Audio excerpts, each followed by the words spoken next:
Gentlelady is recognized to explain her amendment. Thank you. Thank you very much, Chairman Cole.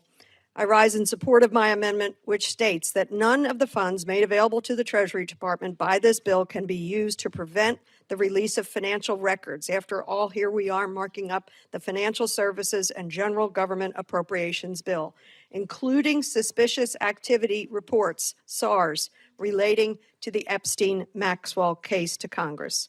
Colleagues, enough is enough. It is past time that we have the full transparency into the financing of the Epstein horrific sex trafficking network. We quite simply need to follow the money. This is something that has already been bipartisan in its support. And I invite through this amendment further bipartisan support. Senator Wyden, for example, for years has been investigating the financing of Epstein's sex trafficking network.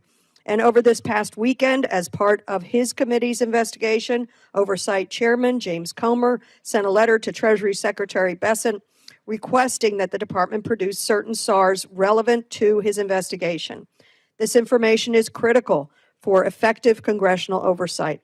We need to understand the scope of the operation to secure justice for the victims and to hold those involved accountable.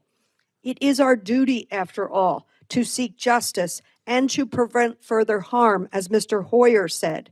You don't traffic 1,000 children over the course of many years and just arrest 2 people.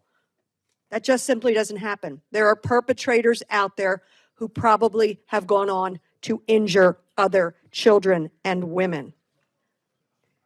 We know Mr. Epstein and Ms. Maxwell were not the only criminals in this case.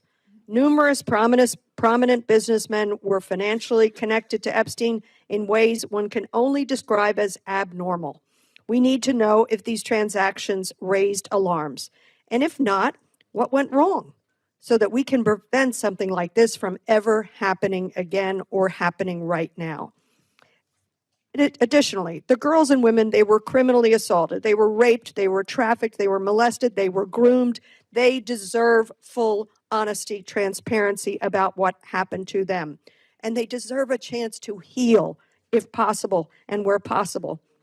I commend the victims and the survivors families for their strength in coming forward and coming here. May they lead us out of this dark period. I'm sad to say that I fear my amendment will not gather the positive support from my Republican colleagues. I sincerely hope you will join me on this amendment. Let's get the SARs. Let's not allow for the SARs to be blocked by our own Congress, our own government, by our own acts as appropriators. I want to read a little more of what one of my colleagues here was reading. Today, victims of Jeffrey Epstein gave emotional accounts of sexual abuse on Wednesday here at the Capitol. They spoke at the steps of the U.S. Capitol and called for lawmakers to release more files about the convicted sex offender. One woman, Lisa Phillips, said the group had begun compiling a confidential list of Epstein associates who they say were involved in abuse. Quote, "We will confidentially compile the names we all know were regularly in the Epstein world," end quote. She said it will be done by survivors and for survivors. Let's stand with survivors as members of Congress. Let's stand with them and make sure everyone is treated to justice. And I ask for support for my amendment.